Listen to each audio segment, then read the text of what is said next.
પશુવધોના કયા તારીખ 28/1/26ના રોજ ફરિયાદી છે અનિલભાઈ કાંતિભાઈ વાસપોડા કરીને, એનો છોકરો છે એ પ્લેટફોર્મ નંબર 1 ઉપરથી કોઈ અપહરણ કરી ગયું છે એવી ફરિયાદ અહીંયા વડોદરા રેલવે પોલીસ સ્ટેશનમાં આપવામાં આવેલી, જેથી અમારા એસપી સાહેબ છે અભય સોની સાહેબ, એમની સૂચના અને માર્ગદર્શન મુજબ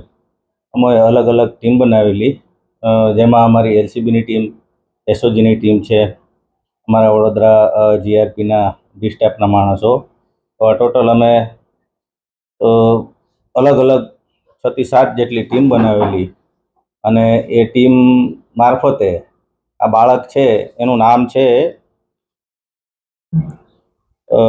યુવરાજ,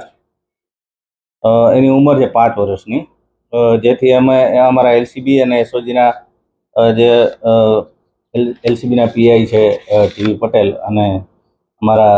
પીએસઆઈ છે રવિયા સાહેબ અને પરમાર સાહેબ, તમામ અને અમારા એસપી સાહેબે જે રીતે સૂચના અને માર્ગદર્શન આપેલ એ મુજબ અલગ અલગ ટીમ મારફતે સીસીટીવી ફૂટેજ તેમજ આપણા જે અહીંયા વડોદરાની આજુબાજુના વિસ્તારમાં તથા વડોદરા સિટીમાં જે અન્નક્ષેત્ર ચાલતા હોય ત્યાં પણ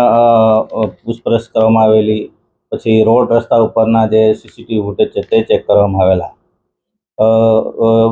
હ્યુમન સોર્સ અને ટેકનિકલ સોર્સિસના આધારે આ જે બાળક છે એને અમે હાલોલ તરફ છે એવું અમારી ટીમને જણાઈ આવેલ, જેથી હાલોલ તરફના જે હાઈવે તરફના જે સીસીટીવી છે એ ચેક કરતા અને એ દિશામાં તપાસ કરતા અમને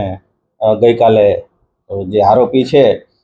અનિલભાઈ નટવરભાઈ બારિયા કરીને, જેની ઉંમર વર્ષ 25 છે, એ છૂટક ધંધો મજૂરી કરે છે અને એ હાલોલ બસ સ્ટેન્ડ ઉપર આ બાળક સાથે પકડાઈ ગયેલ હતો, જેથી અમારી ટીમ એને લાવી અને કાયદેસરની કાર્યવાહી કરેલ.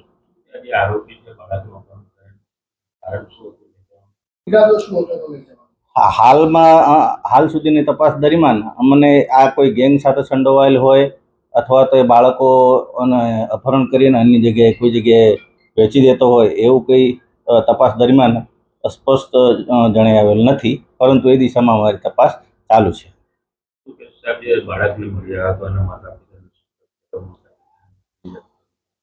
એના માતા પિતા છે એમને આંતરિક વિખવાદ ચાલે છે અને એ પણ છૂટક મજૂરી કરે છે. આ બાળક છે એ ગમે તેની સાથે અથવા ગમે તે કોઈ પણ વ્યક્તિ એને જમવાનું અથવા તો બિસ્કિટ વગેરે આપે તો એ જમી લેતું હતું. એ જ રીતે આ જે ઈસમ છે અનિલ નટવર બારિયા, એણે આ બાળકને એકલું જોયું એટલે એને બિસ્કિટની લાલચ આપી અને એ લઈ ગયેલો હતો.